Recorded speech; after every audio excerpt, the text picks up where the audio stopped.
change that real quick just for shits and giggles. Boom, boom. Hey, and we are live, man. What's going on, everybody? It is S.E.T Media back in the house, man. Got another night of content for y'all. Just want to start it off by saying happy Veterans Day to any veterans in the chat, man. We appreciate y'all's continued service, man. Appreciate y'all supporting the channel. Yeah, we're going to start it off pretty light. Got some announcements from Trump's camp. We're going to switch over into some more liberal tiers, and then we got a couple other videos. Y'all know how we do here at S.E.T Media. But before we get into anything, man, like the video, double tap that screen, show some support. Man, we appreciate y'all. Let's get right into the show.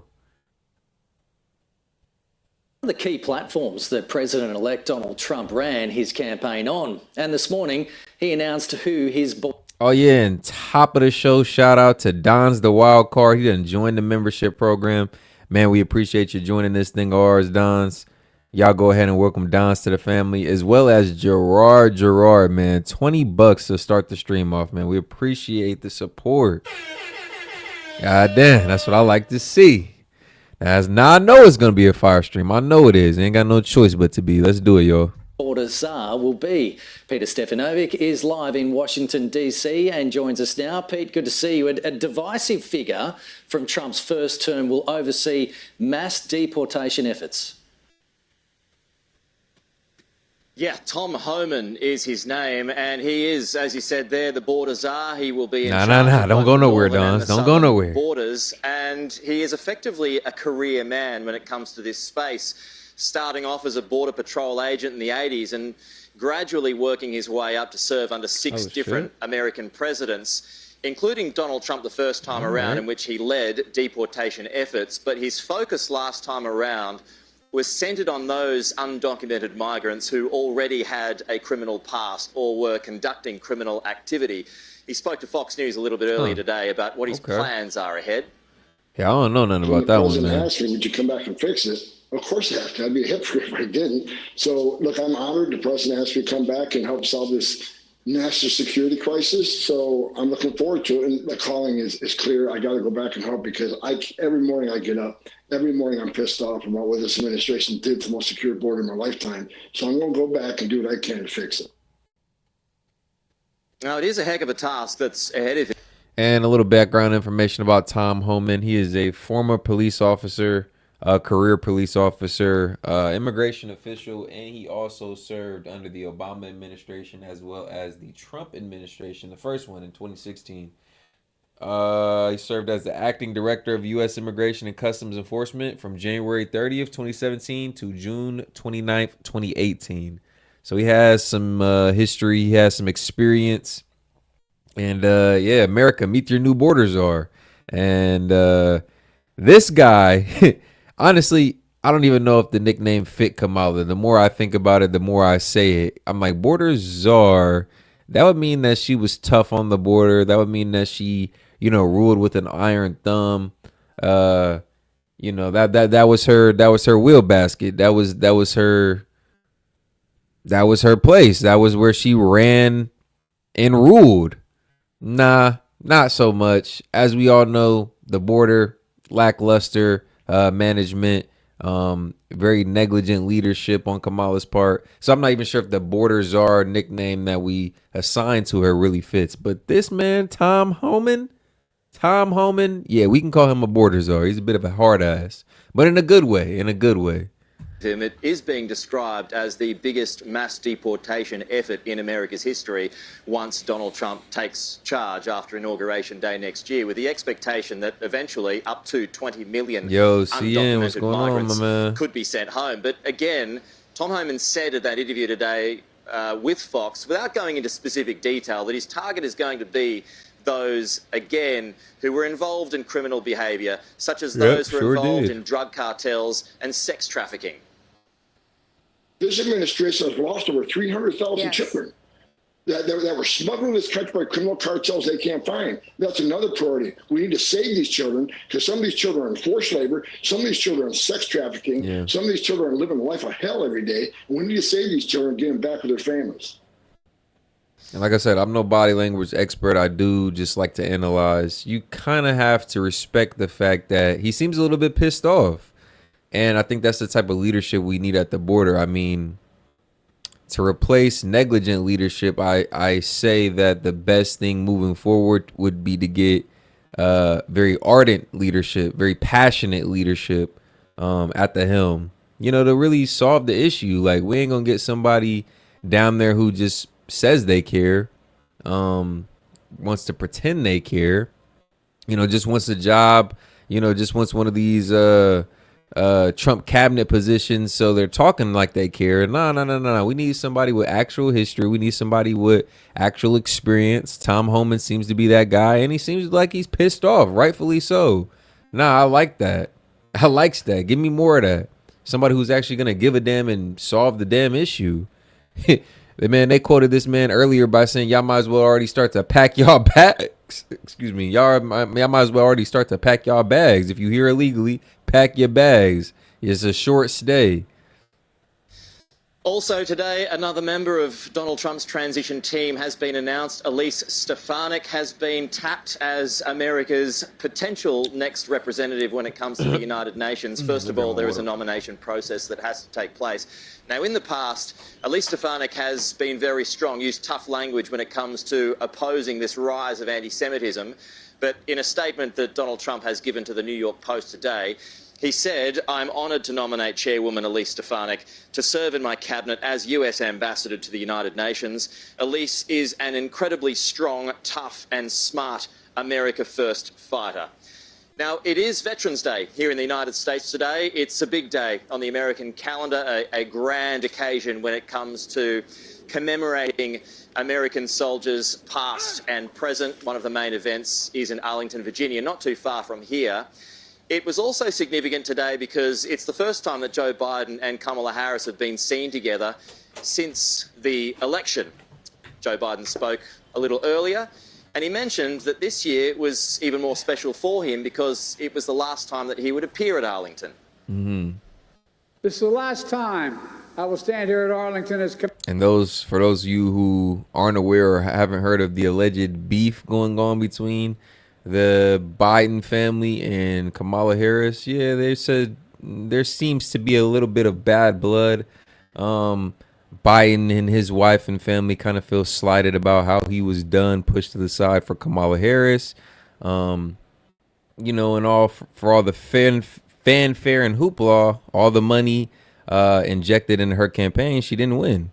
So there's a little bit of tension there, reportedly, and this being the first time that they've been pictured or videoed together since, I think, what'd they say, the election night, or what'd they say? Well, the first time in a while, but for this to be the first time they've been together in a while just kind of speaks to that little bad blood, that little beef they got going on. So kind of funny to think on the way out, they're beefing with each other. It just kind of sums up the Biden-Harris administration, like, not the best, obviously not on one accord. And yeah, they're ending the same way they came in, kind of. They're ending the same way they came in, and it just, I don't know, it just doesn't have a good look to it, honestly. Commander-in-Chief, been the greatest honor of my life to lead you, to serve you, care for you, to defend you, just as you defended us, generation after generation after generation. All right. Short little video. We're going to get right into the next one. Just kind of wanted to go over some of these new topics coming out of the Trump campaign. So, again, he's announced Tom Homan as the new border czar, as well as it seems like Trump is already handling some foreign relations. It seems that, I'm not sure if you guys seen the headlines, Putin said that he's more than welcome to facilitate and host a call with Trump. Even offered to call the man himself. And then now it seems as if Trump is already speaking with some Middle Eastern leaders about some of the proxies and some of the conflict going on over there. So very promising stuff. And it's been less than a week since the election night. So it seems like he's kind of headed and gearing towards the direction that we thought he would be. And which is solving a lot of this stuff before he even gets in office. As promised, he said he'd get some of this stuff done as president-elect, and it's proven true. Let's bring in the founder of the Mighty Oaks Foundation, Chad Robichaud, who is also a U.S. Marine veteran. Chad, good morning to you. Thank you so much for joining us. You know, it's interesting how happy Veterans Day. Shout out all veterans. Donald Trump back as president-elect, because right now he's not introducing himself to these world leaders. They already have a relationship with him, and they know how he operates. So yesterday we got word that not only did he speak on the phone with leaders in the Middle East, as Matt was just talking about, he also spoke with Russian President Vladimir Putin on the phone and told him not to escalate the war in Ukraine. So what do you think the impact of Donald Trump will be when it comes to potential peace and deterrence around the world? I don't think we have to guess. We seen what happened when President Trump was in office for 4 years. We saw peace. We saw countries cower to the strength of the White House. And look, the United States military is not our greatest asset that we bring to the table in the world stage. Our greatest asset is our negotiating power, our economic sanctioning ability, and the White House, a strong commander-in-chief in the White House who can lead this world to peace. And we've seen it for 4 years. We actually did it through strength. President Obama said it would take decades and generations to remove ISIS and Al-Qaeda off the battlefield. President Trump did it in 5 months. And we spent 4 years without any new wars. What's going on, everybody? In my lifetime, or in 80 years, to actually do that. Yeah, and this is a huge question to ask you in a couple minutes that we have. But Donald Trump is walking into so many challenges when it comes to the war in Ukraine and the war in Gaza. And he said that he wants to end the war in Ukraine. And for those that don't like Donald Trump, he's not inheriting exactly a easy, coveted position. We're in a precarious situation when you consider geopolitical conflicts, southern border crisis, economic situation for Americans and its citizens, as well as other infrastructural infrastructural problems, energy, just to name a few, right? So he's stepping into a situation where it's act fast and act now. It's not like he can get in, celebrate, kick his feet up. Oh, man, this has been a hard-fought battle. I'm glad to be here. No. And if you know anything about the man, he never sleeps. He is a constant worker. He is a vigilant worker and a consistent man. So I'm sure just off of what I know about him, just off of what we've seen of his character, he's been working tirelessly since he got in office less than a week ago. So, yeah, a lot of this stuff that he promised, or a lot of this stuff that he said that he'd be solving, a lot of the issues that he campaigned on for the past 3 months, I think we're already starting to see a lot of that stuff come to fruition. We're already starting to see him take care of his end of the bargain on that. And again, this is before he even gets inaugurated. So it's just promising stuff. If you're a Donald Trump fan, or if you're a Donald Trump hater, honestly, it's just good to see this man do as he said he would do and start to address some of these issues before he even really gets in office. Ukraine, and also alleviate the situation between shout out all the vets, Israelis man. Happy and the Veterans Day. Palestinians. I mean, how do you go about doing that, picking up from a foreign policy directive that is much different from his when it comes to the Biden administration, and trying to steer the ship in a different direction? Well, Ukraine, for example, and I've been to Ukraine 10 times since the war. And the reason I've been to Ukraine is because of the failure of the Biden administration. You have to remember, the White House, I believe, allowed this to happen. When Putin put 100,000 troops on the eastern Ukrainian border, it was President Biden that decided to remove our embassy, remove our consulate, and remove our U.S. troops from Ukraine, which gave a green light for Putin to cross that border. The Article 5 violation is a very real thing. If President Putin even indiscriminately harms a U.S. troop or NATO troop, he's in Article 5 violation. He does not want that. If President Trump, even as president-elect, cannot get Vladimir Putin and Zelensky to negotiate a ceasefire, all President Trump has to do is lead a humanitarian aid effort with NATO in that country, which would put Putin at a risk of Article 5 violation. This thing would be over in 24 hours, and I believe President Trump not only can do it, I believe he will do it, and I believe he'll do it before he's in office, that he will negotiate a ceasefire in Ukraine. That would be Now, obviously, it won't be overnight, right? We got to work out some of the logistics, some of the finer details, remove some of the troops, disband some of the military conjunctions. But we can be assured that he is the best man for the job. Think about it. Debate night, when asked, have you even talked to Putin? Kamala, she really couldn't even answer that, and it's because she hadn't spoke to him. Her or Biden haven't spoke to Vladimir Putin, who is half of this conflict. You know, half of the Russia-Ukraine conflict is Russia and their leader, Vladimir Putin. She hasn't spoke to him. The Harris administration, Biden administration haven't spoke to him in 5+ years. So you can imagine that's kind of one of the, you know, compounding reasons why we're this deep into the proxy.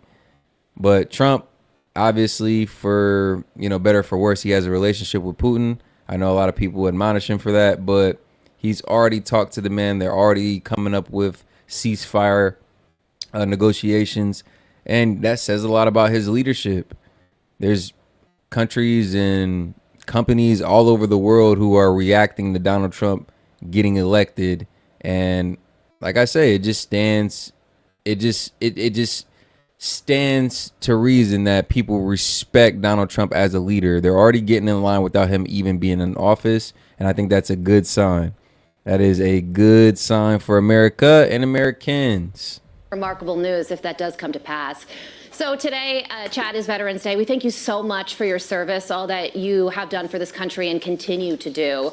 But some students out of Columbia... And keep in mind that might just be a move more so in the moment than long-term alignment with NATO, because you have to remember, going back to his 2016-2020 campaign, he was trying to pull us out of NATO, and that made him some enemies.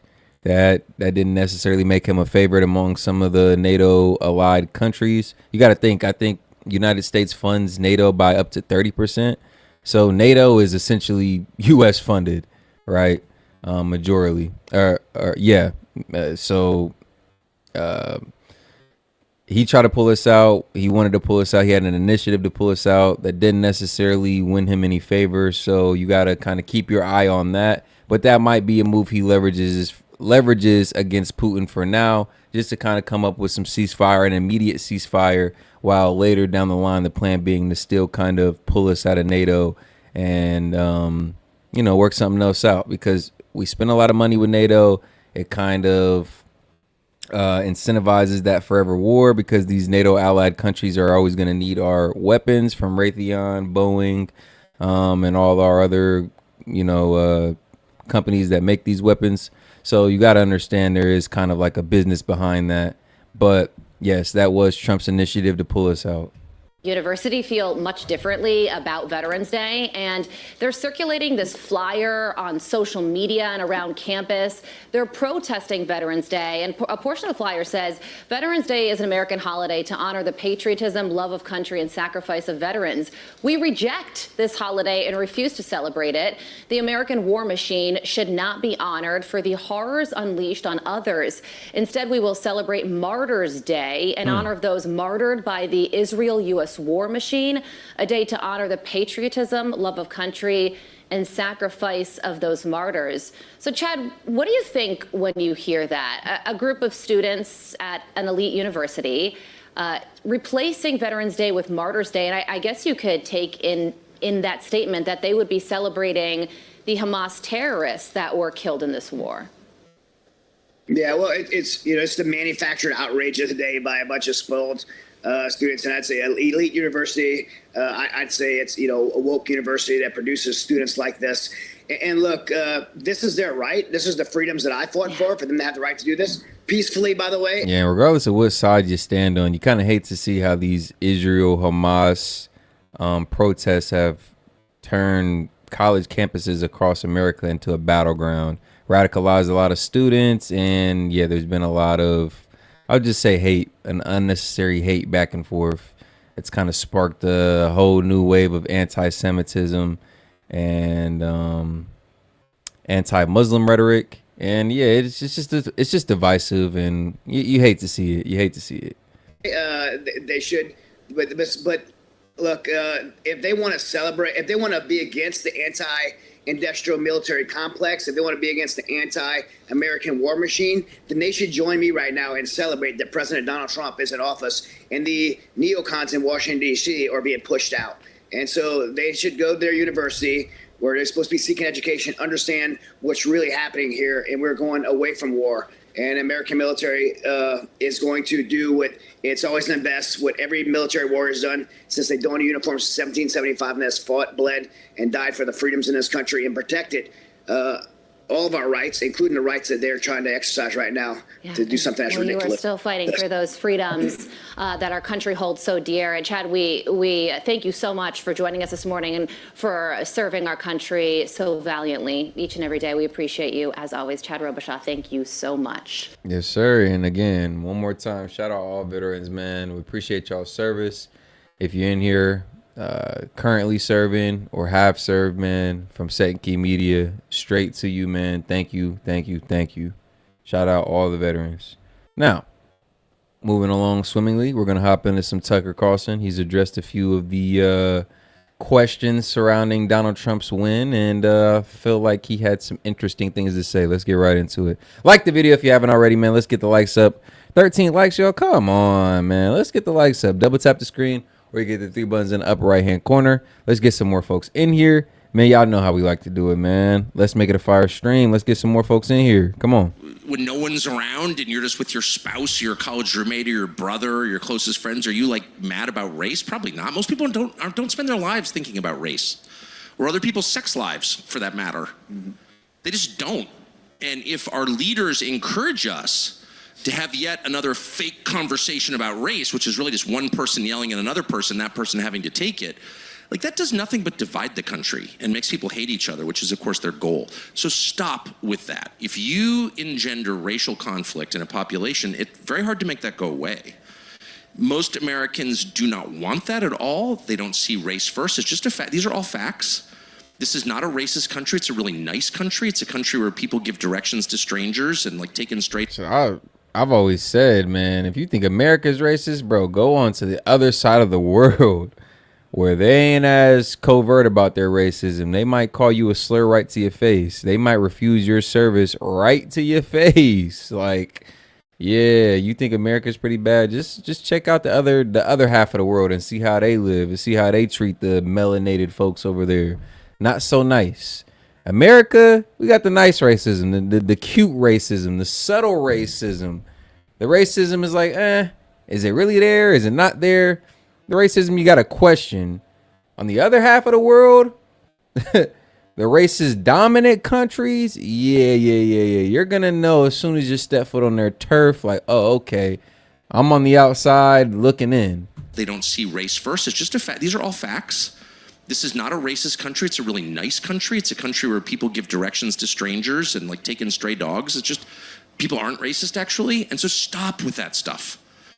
Restore the colorblind meritocracy that we were promised, that is the basis of America. Innovation comes when the most energetic, smartest people are allowed to do their thing. When entrepreneurs are allowed to be entrepreneurial, and artists are allowed to create art, and writers are allowed to write literature, and Elon's allowed to build rockets, and it doesn't matter sort of what color they are, what gender they are. It just matters that they have the energy and the drive and the intelligence. And actually, man, quick shout out to Gerard. He has a video he wanted us to play.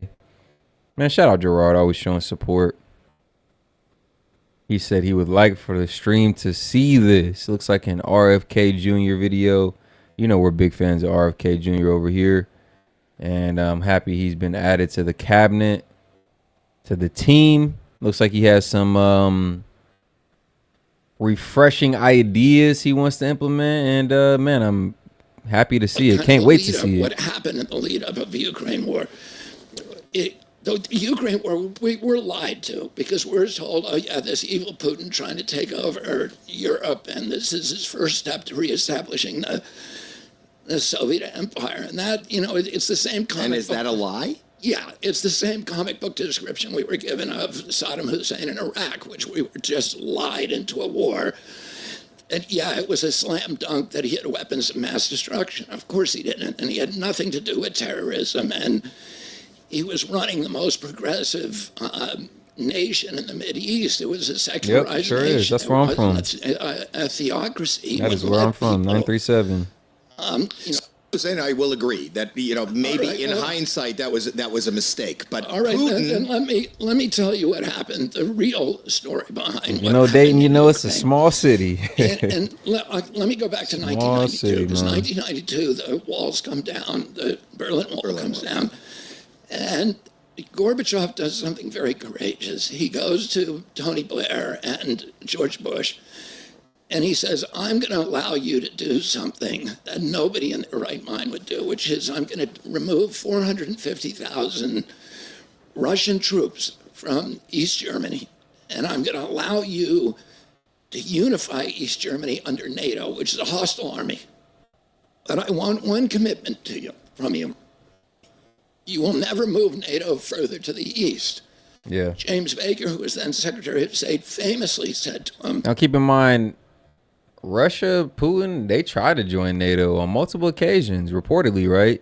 And they were denied access or denied affiliation. And you got to understand, at that point in time, once NATO allied forces pushed their boundary and extended troops on that Russia borderline, you got to understand, it was a move of aggression, a move of pure agitation, and it was only perceived as such by Putin and Russia's governance. So technically, and this is just holistically speaking, without any bias inserted or injected at all into this statement, one could say that Russia's hand was forced into the move. Yeah, think about it. I try to play nice. I try to shake hands with you. You denied my handshake. And then, as I'm sitting here just collecting myself, just wondering why you make a move of aggression, yeah, I only have one choice but to respond. So, I mean, you make a move of aggression, there's only one way for me to retaliate. So a lot of people might say that Putin and Russia's hand was forced into this conflict. we will not move NATO 1 inch to the east. So then, 5 years later, 1997, Zbigniew Brzezinski, who was the first of the neocons, comes along and proposes, let's move NATO to right up to the Russian borders. We're into 15 nations, okay? And at that time, the most important diplomats in American history at that time were George Kennan, who was the architect of the containment policy during the Cold War. He said, if you do that, you're going to force, this is crazy, it's insane. Russia just lost the Cold War. We should be giving them a Marshall Plan and integrating them into the civilized society, the Western society. Don't make them an enemy. Don't treat them like they're still an enemy. This is going to force a violent military response from Russia if you do that. Yeah. Bill Pierce, who was then the Secretary of Defense, threatened Clinton that he would resign if they went ahead with this plan because it was so reckless. And Bill Pierce is now the head of the CIA. Bill Perry, who was the U.S. ambassador to Russia at the time, said the same thing. Why are you doing this? This is crazy. So between now and then, we moved NATO into 14 countries. Why do we move NATO in? Because when you move them into a new country, they have to sign a contract that conforms all their weapons purchases to NATO specifications, which means you have to buy the weapons from Northrop Grumman, from these big U.S. military contractors who profit from war. So we move it there. In the meantime, we walk away unilaterally from 2 nuclear weapons treaties with Russia. Russia wants those treaties. They're intermediate range missile systems which destabilize Europe when we remove our agreement not to fire missiles on Russia. And we put Aegis missile systems, which are nuclear capable, in Romania and Poland. But the broad story, listen, you know the details, and these details are, and I'm not taking a side on this, but if there was any, which a lot of people aren't really advocates of, but Trump, if anything, kind of, and whether he was a puppet or not, whatever you believe, he kind of normalized the Russian relationship, kind of, right, by becoming somewhat of a friend of Putin's. So between that time and the time that Putin, there was no NATO movement between the time after the Trump administration. Yeah, well, what we did is, and we overthrew the government of Ukraine. So no, he came into Ukraine before.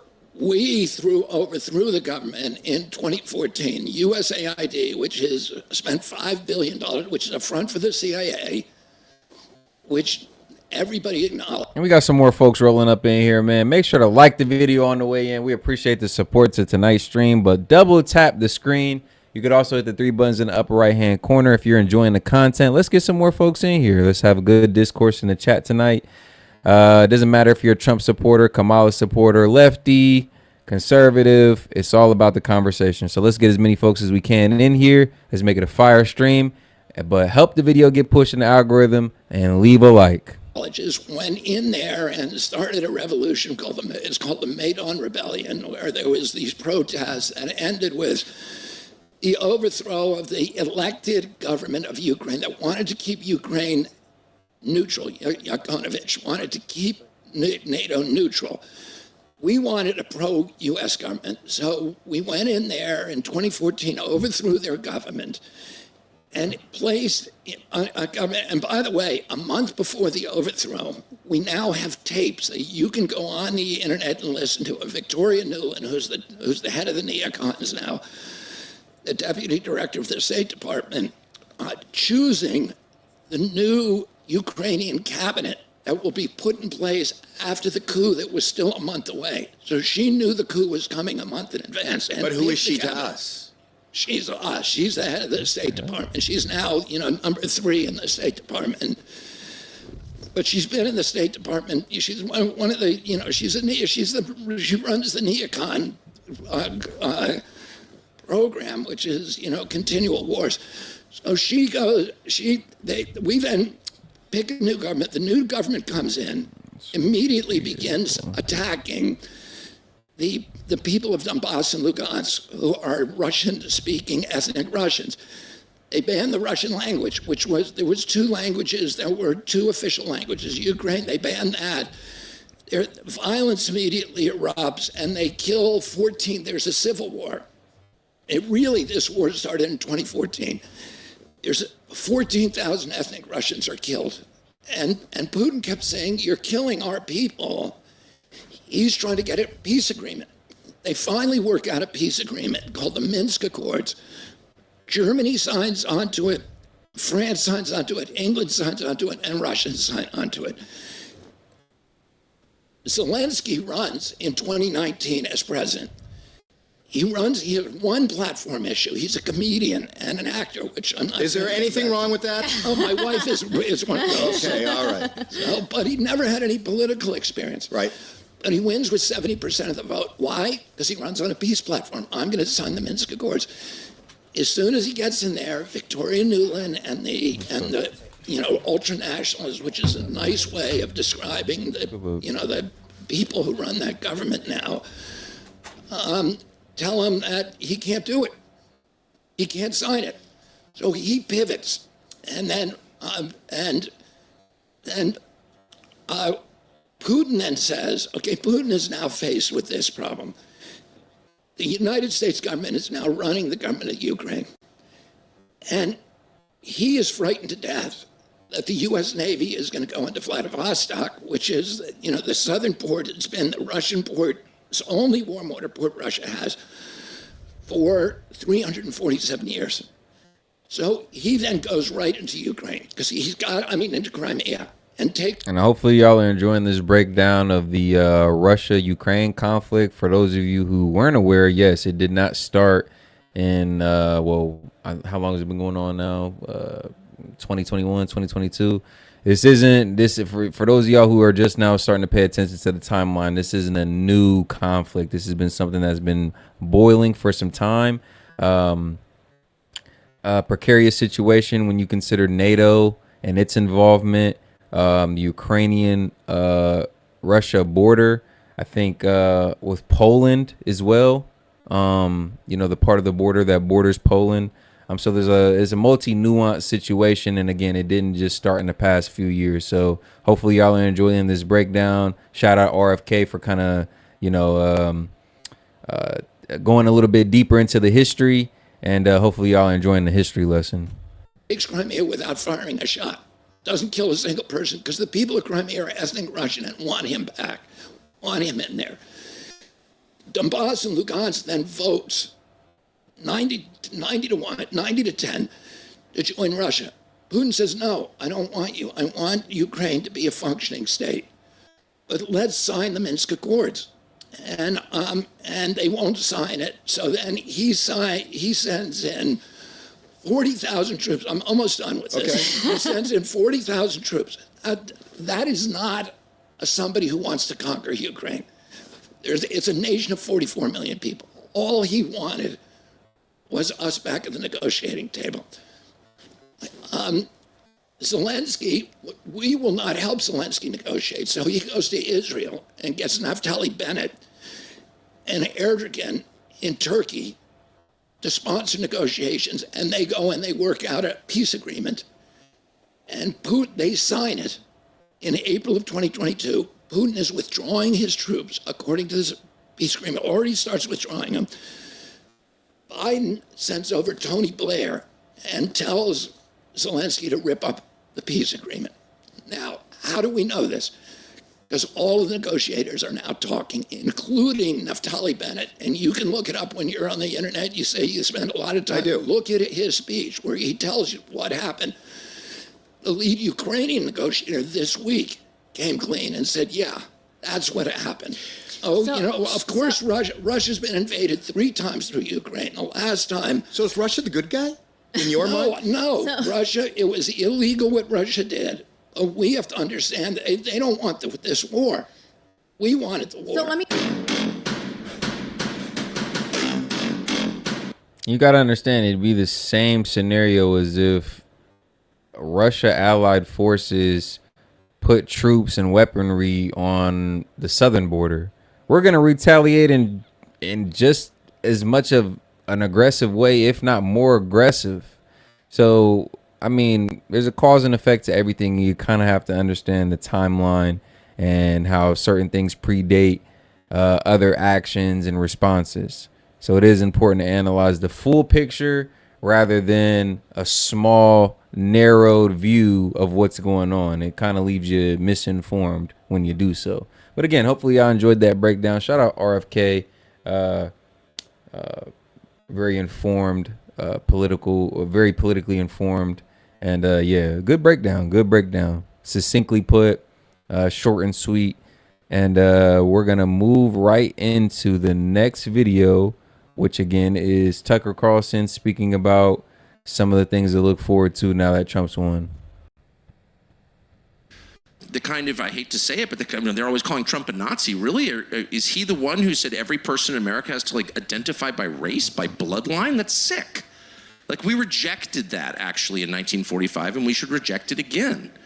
And unleash the best within each one of us. I mean, you build this monument to Martin Luther King on the Mall. Okay, let's follow its precepts. Let's judge each other by the content of our character, by what we do rather than how we were born. That is the promise of America.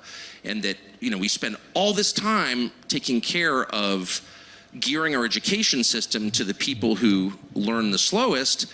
Maybe we should spend a little bit of time helping the people who learn the quickest. It can't just be making every school dumber. What about the smart kids who want to learn and want to create? They should be allowed to do that too. Just back off and let people do their thing, and you will create an incredibly beautiful country, and stop encouraging them to hate each other. So those are kind of vibe shifts. These are not specific policies. Those are the first 2 things I would do. Second, restore order to the world. I cannot overstate, as someone who travels a lot internationally, how close to nuclear conflict the United States has been for the past 3 years, almost 3 years come February. On the precipice of it. And because our media don't report this, I think most Americans don't really have a sense of it. But we are. truly on the edge of like ending human life globally. It's crazy. Nothing this crazy has ever happened, probably ever, in history. And so the role of the United States, if the United States is going to be a global leader, not its policeman, but a leader, a force for good, it has to become what it once was, which is a force for order and stability, not endless revolution, which is what we've had. Well, let's knock off the leader of that country and hope for the best. Well, that didn't work. You know, we killed Gaddafi, we killed Saddam. Those countries became worse than they were before. There are open slave markets in Tripoli, Libya. Let's just ignore that. The same people who did that, just move on. Let's bump off Bashar al-Assad in Syria. Let's kill Putin and hope for the best. Stop. No more revolutions. This is what the Soviet Union used to do. Run around the world trying to foment revolutions, overthrow one government and hope that a better government would take its place. Yeah. That's not how life works, actually. It takes an awful long time to create something worth having. Progress is incremental. Destruction is instant. I can smash a plate glass window in a second. Try to make one. Do you know how a plate glass window is made? It's complicated, right? And that's true for countries too. So restore order. The United States should be a force for order. No, we're not going to blow up your natural gas pipeline, which we did to Germany. Destroyed the German economy. Destroyed the German economy. I don't know how many of you traveled to Europe. Europe is Germany. The European economy is Germany. And that economy has been crushed by what we did. Stop doing things like that, okay?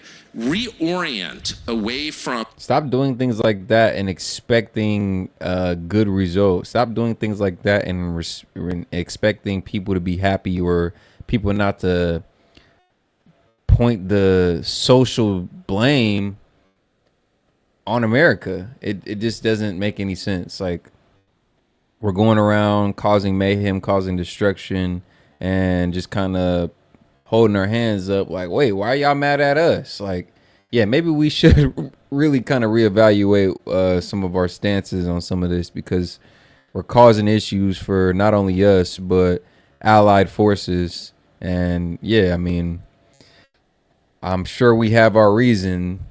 I'm sure we have our justification, but maybe we should reevaluate and probably stop doing shit like that. Permanent revolution. And the lunatics who are now running the State Department, beginning with the chief lunatic, who's also stupid, Tony Blinken, all the way down the chain, just reorient the whole thing. No, our job is to be paternal. If you're a father, you come home, your kids are fighting. If your first instinct is to tell them to keep fighting, hit them harder. You're a monster. You're a moral criminal. You're a bad dad. No, your instinct is consistent with your duty, which is tell them to knock it off and make up, make things better. And so, you know, there are reports, and look, Trump is always, and he does a lot, I think, to feed this perception. You know, he's often criticized as, you know, reckless or seat of the pants or whatever, but in fact, the opposite is true. I think it is being reported, like in the last 5 minutes, that one of the first things Trump did after winning was to speak to both Zelensky and Putin, and to make it really clear that the net effect of this war in Ukraine has only been the total destruction of the nation of Ukraine. Hundreds of thousands of Ukrainian men killed, Eastern Ukraine destroyed. I mean, really, just the elimination of a country, the biggest country in Europe, and that sort of no one wins. Like, there's been no upside to this at all. It's been effectively a genocide against the Ukrainians, and we're going to stop it now. We're going to stop it. And he spoke to both of them. That's what a United States president should do. And this lunatic who's been running our country for the past 4 years, like, hasn't spoken to Putin once, because he's immoral. Really? Okay. Immoral. Find a world leader who's not immoral. Yeah, and honestly, it's actually a good point that he brings up. Part of the reason why Putin claims that he annexed parts of Ukraine, entered parts of Ukraine, was because Ukrainians were being ethnically persecuted or religiously persecuted, I should say. So he was coming to his people's defense. Allegedly, right? This is some of the reasons cited by Putin himself. So again, it's a very nuanced topic when you consider why Russia annexed parts of Ukraine, you know, how long that situation has been going on, very annexed. And a lot of it does have to do with, one, Ukrainians being religiously persecuted, two, the removal of old leadership and the placement of Zelensky. That kind of agitated the situation, as well as NATO didn't really want to shake hands with Putin. So there was a lot of situations going on in the background that kind of led to the escalated tension between NATO, Ukraine, Russia, and it kind of boiled over to a tipping point, and that's ultimately when Russia entered Ukraine. In fact, I'd say about 100% of them do. If they have enough power, they kill people who are in their way. That's what they do. Sorry. I'm against that. That's why I'm not a leader. But that's the nature of global leadership. So it's not a question of, finding like a good person in charge of a large country. You're not going to. There aren't any. But you can find better people, and you can arrive critically at better outcomes. And the better outcome is no more war. And Trump did that instantaneously, and I think it's going to work. That's worth voting for him alone. If you voted for Trump and, there are people in your life who are like, I can't believe you voted for that guy. He's a rapist. Okay. First of all, who did he rape exactly? Oh, lots of people. Really, what are their names and why isn't he been charged? Shut up. Right. Actually, what are you even talking about? Stop with that. Don't accuse someone of rape. Like, what? Yeah, that's the sickest thing to do, is accuse somebody of rape unfounded with no information, no proof, no evidence, just baseless claims. And they do it to discredit somebody. They do it to vilify somebody. It's libel. It's defamation. And yeah, they just do it to assassinate one's character, because it's one of those things you really don't have to have proof on. There's this whole Me Too movement, believe all women movement. So the second you kind of go against that, you're vilified even more. Like, she said she was, well, we don't really, well, come on. What's some of the evidence on that? Like, was he even there that day? Did they even have, what are you calling her a liar? Are you calling her a liar? Like, you're vilified times 2. If you don't believe her first off the bat, and then if you question it, you're twice as bad as a guy. So we all got to get wrapped up into the same movement, the same whirlwind, because the movement is that powerful. The Me Too movement is that strong. It pretty much encapsulates and encompasses anybody who disagrees with the Me Too movement, as well as anybody who questions the Me Too movement. You're kind of put in the same light. Oh, well, you're not believing all women. You're part of the problem. This is the issue. This is why people don't come out. This is why women don't speak on, their SAers or anything like that. It's just wild. We should all be fact checking and verifying any claims like that, because again, it is one of the most easy claims to make. Now, I'm not saying it doesn't happen, but a lot of the times, I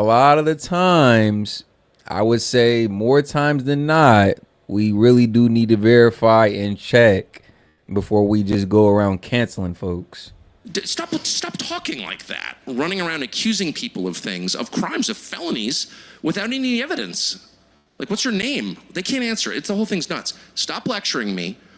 Adults, people who run countries, the first thing they do is try and stop pointless wars. They don't foment pointless wars. They end them. And Trump just did that. So if you voted for Trump, on that basis alone, you should be proud of what you did, in my opinion. Well, so you have you've interviewed so many people. And let's get the likes up, man. Appreciate everybody in here right now. We got about almost 500. It's been a good stream so far. Let's get some more folks in here, though. So double tap that screen. You can also hit the 3 buttons in the upper right-hand corner. Let's increase the conversation. Get the video pushing the algorithm. Second Key Media, man. Y'all know how we like to do this thing, man. Let's do it. I mean, recently, Elon Musk. I mean, you interviewed Putin earlier in the year. Putin! What was that experience like? It was great. It was super interesting. And I should just say that when I interview somebody, obviously I'm endorsing everything that person's ever done. It does really go back to the American media, where I've spent my entire life. I'm the son of a journalist. I grew up around it. So that makes it 55 years I've been around this. And its current state is almost beyond description in how low and poisonous and dishonest it is. I'm just ashamed to be a part of it. No, I mean, of course you would want to interview. Your default, if your job is to interview people, is to interview the most powerful people in the world, the most significant people in the world. And the point of those interviews is to ask them obvious questions and then let the public in your country, in my case it's the United States, decide what they think. That's my job. And so the idea that you wouldn't interview somebody because the State Department doesn't like him, or the senile guy in charge of the country has declared war on him without a congressional resolution, that the government doesn't want you to interview. I don't care what the government wants. I'm an American citizen. I can talk to anybody I want to, and moreover, I can have any opinion I want to. That's my birthright. And that's why I don't live in Sri Lanka, okay, or North Korea or any other country. I'm American, okay? That's what it is to be American. So I'm not being defensive. I actually don't care that the New York Times called me a Putin lover. What I don't, you know, anyone who believes New York Times is like, okay, good luck. But it's just a little bit bewildering that nobody else wanted to interview Putin because what the CIA tells you you're not supposed to want to. Y'all make sure to go show some support to our sponsor, AI. Man, fix your credit with AI. Takes about less than 5 minutes to sign up and get all squared away with their service. It's free. So yeah, y'all make sure to go check it out. We plan on doing some pretty cool things for those who sign up. So go ahead and sign up. Come back, let us know you did so, and stay tuned, man. We appreciate everybody. And shout out AI again. If the CIA tells me I'm not supposed to want to do something, and they certainly made that very clear to me, that makes me want to do it more. I mean, that's my job. And if you find yourself, like on the set of Morning Joe, taking orders from the intel agencies, then maybe you should just go work for the intel agencies. Maybe you should admit that to your viewers. Well, you know, today's program is brought to you by the NSA. Because effectively it is. And the intel agencies have a much greater role in American news coverage than most news consumers understand. I would say that virtually any news consumers understand. And I've seen it, you know, for over 30 years, so I'm very familiar with it. But it's absolutely crazy that no one has stopped it. And I'm praying, it's very hard to stop it, by the way. I'm praying that Donald Trump will. I mean, that's on a long to-do list, but I would say near the top, you have to, if you want to restore democracy, which we don't currently really have. I mean, the lefties are right about that. They don't want it. I do want it. I actually like democracy because I think it's my country. I was born here. I'm an owner of this system. I'm not a renter or a serf. But if you want to restore it, you have to prevent the government from using your tax dollars to lie to you. Because if you have that system, which we currently have, trust me, I can speak with authority on this, then you don't have a democracy because you don't even know what reality is. In other words, the people in charge are deciding what you can know about what they're doing. Well, that's a rigged system by its nature. How is that not a rigged system? How is that democracy? It's not. It's an oligarchy of the worst kind.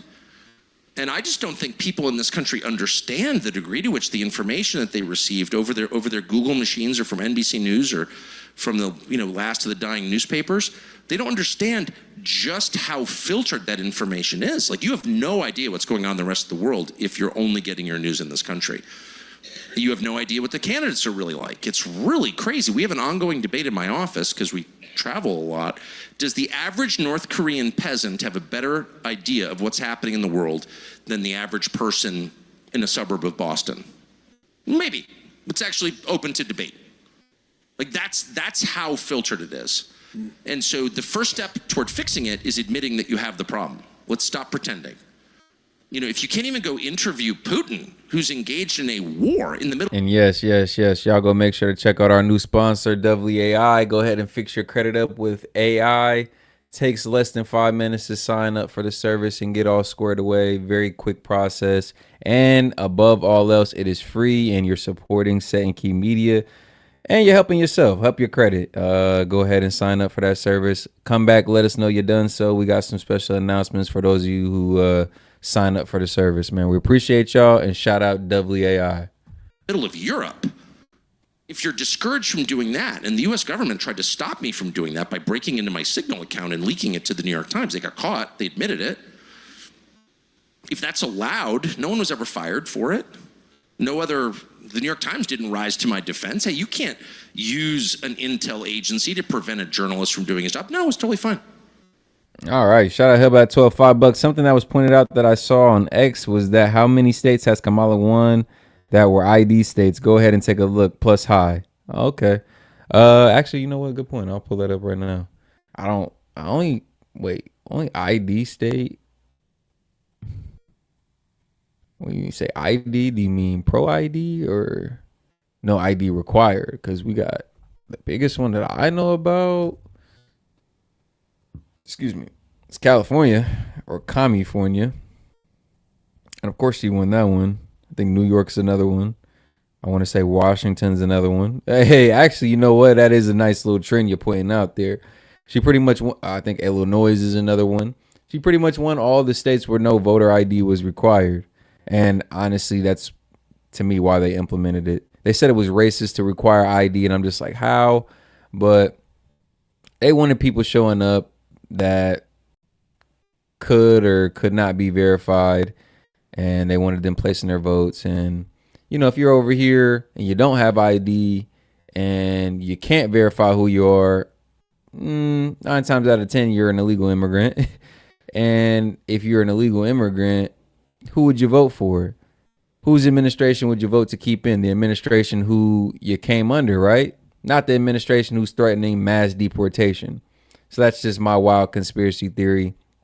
But it is kind of funny how my man Hellbat12 said, check out the states that Kamala won, and these just so happen to be no ID required for voting states. Funny. But yeah, it is kind of funny to watch this or look at this map again. Nevada and Arizona have been officially counted. So yeah, 312 to 226.